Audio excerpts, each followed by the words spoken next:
Hi everybody, I am here with dance instructor Juliet Seskin, and Juliet teaches air here at Alchemy of Movement. Her class is on Tuesday morning at 10:30, and she has an upcoming workshop on May 13th from 1 to 3, and it's all about the messages we tell ourselves, both on the dance floor and off the dance floor. So I'm here interviewing her a little bit to ask about this great topic, the ways that our minds can trap us. So, can you tell me a little bit about it? Yeah, and we talked about this a little bit before in our last interview. Yeah, that's right. So just expanding upon that. Saying you're an expert in the inner critic, we could say. Yeah, and I think we're all experts in the inner critic. That's right. So basically, like we discussed a little bit before, it's I often hear, and I'm sure you do, and a lot of instructors hear, people talk about how they can't do a particular thing or how they feel about a certain part of their movement. And I know as an instructor myself, I've been teaching a long time. I've gone through a lot of sort of experiencing judging myself and knowing how that feels in my movement. Yeah. And knowing how it feels when I don't have that in my movement. Right. And that is really what it's about. It's about finding that place where you can really connect with the music, with the emotion of the music, and participate, not leaving your emotion outside of it, because that's part of it. Yeah. But allowing your projections of yourself sort of to be out of it. Yeah. So it's kind of like I think everyone has a different way of connecting to music. Yeah. And dance. Just the way everyone has a different way of connecting to learning. Yeah. So the workshop is a little bit just about, I think the beginning of it will start with a little discussion around some individual experiences, my experiences, others' experiences, because I find that people's sharing of those kind of things can really be helpful. I mean, I've heard a lot of things from my people who come to my class that I have found very helpful. So in terms of practices or ways of relating to the mind? Yeah, like some people find it very helpful to just concentrate on, say, your breath, or your foot on the floor, or a physical connection. And other people find it helpful to think about a more, something a little bit more in the thinking about a stream of water, or something that connects you in that way. Water, sounds, resistance, different textures. Yeah. And I think all of those things can be helpful. And it's not the same for everyone. Yeah. Certainly. Yeah. And those voices, they can be so painful. I just Yes. think when I first was coming to this dance studio, my judgments about my movements, my judgments about my body image, my judgments about, whatever it was, it was just outrageous. Right. Like about not being good enough. Or those were some of my internal messages that I really had to work through this way. Are you going to be talking a little bit about specific ways of working to that, like those painful, limiting voices? Yeah. And I think, we all have that. It's not that I don't have that, and I'm teaching everyone how to not have that, because I do have that. I'm insecure just like everyone else, and I do have those thoughts. I think I have found a way through dance that I am able to put it aside and really get into it, and find this kind of sweet little zone of pure joy.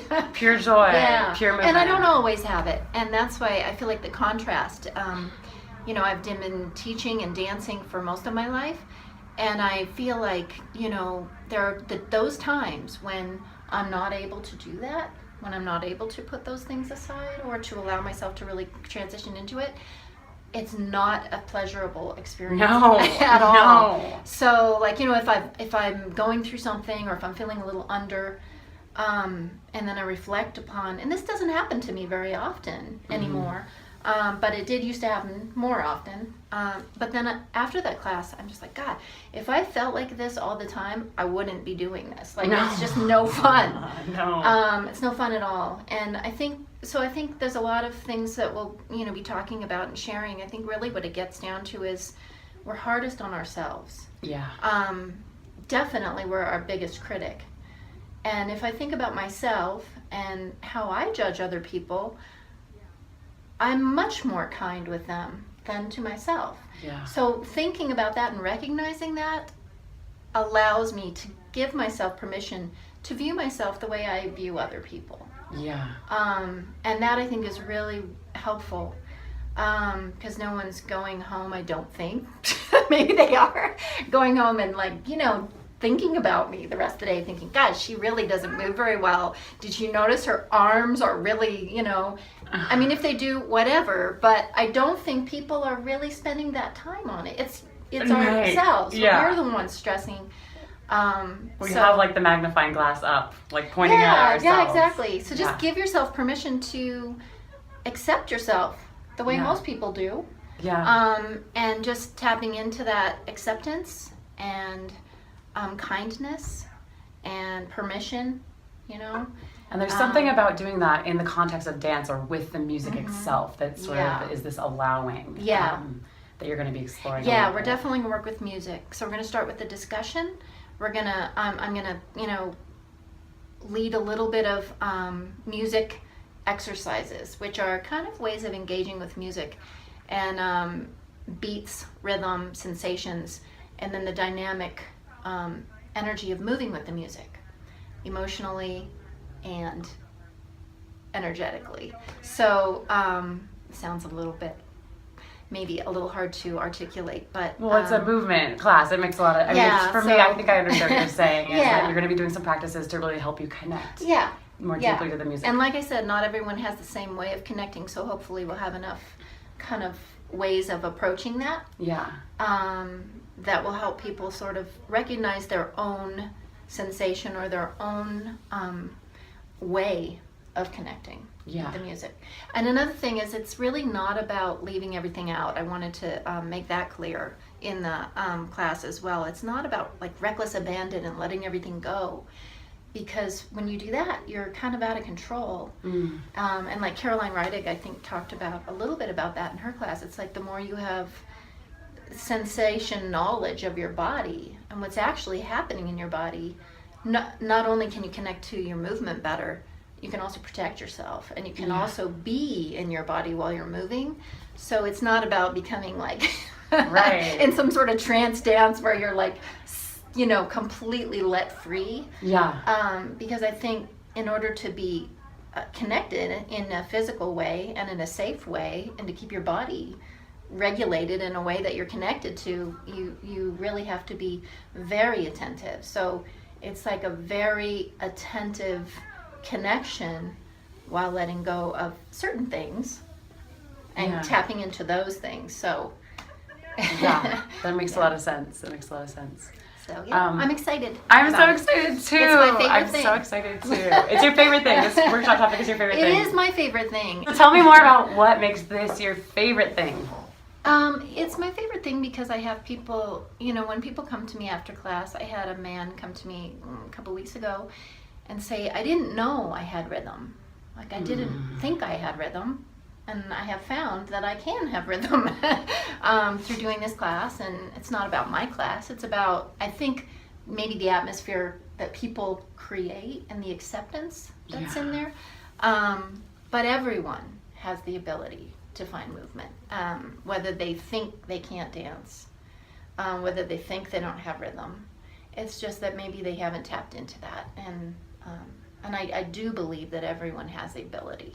So this is not necessarily about throwing out the baby with throwing out all the inner critic. It's about finding. It's actually about finding some of these deeper principles of dance, and through that practice, a lot of these things sort of get let go of. Is that kind of what you're saying? Yeah, and it's also about not everyone. People also say sometimes I can't move like you. I can't shimmy like you.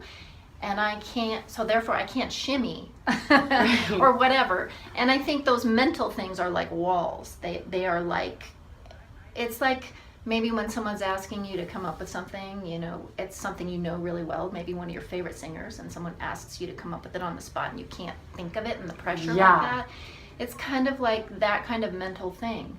If you tell yourself I can't shimmy, then there's too much, you can't allow yourself to shimmy. Right, it's like an automatic freeze. Yeah, so it's that kind of judgment. It's I don't need to say I can't shimmy. Maybe I'm working on it. Right. But the mind is very powerful. So all those little things that we tell ourselves, or that we look at ourselves, or that we feel about ourselves, they're really powerful, whether it's negative or positive. Yeah. And what I like about this is it's not like a linear process. You're talking about your own experience, and I think this is similar to mine, where you're maybe not as hard on yourself as you previously were. Yeah, and I still am, don't get me wrong. It Everybody comes is, up. it's human nature. It comes up. It's a practice, a constant practice. So this workshop is best for beginners or advanced dancers or anybody? Everybody. Yeah. Yeah. Because like you said, this is the nature of our minds. Yeah. We're always perpetually working with our own mind. Yeah, definitely. On some level. So it's not something you ever like figure out, and it's like figured out. But it is something to practice and to work on, and if it's really helpful to, you know, find ways that help you access that zone. Yeah. Because it's a really pretty great place to be. Yeah. When you're not. It's the dealing best. with all that It's the stuff. best. It's like So, pure freedom. Yeah, it really bliss. is. Yeah. It really is. So that's Well, kind of what it's about. Thank you. Thanks so much for joining me with this interview. Thank you. So if you'd like to see Juliet Seskin, you'd like to come dance with her, you can come every Tuesday to Alchemy of Movement, 10:30. And you should also really check out this workshop. It's going to be amazing. May 13th from 1 to 3 here at the studio. We look forward to seeing you there. Love to see you.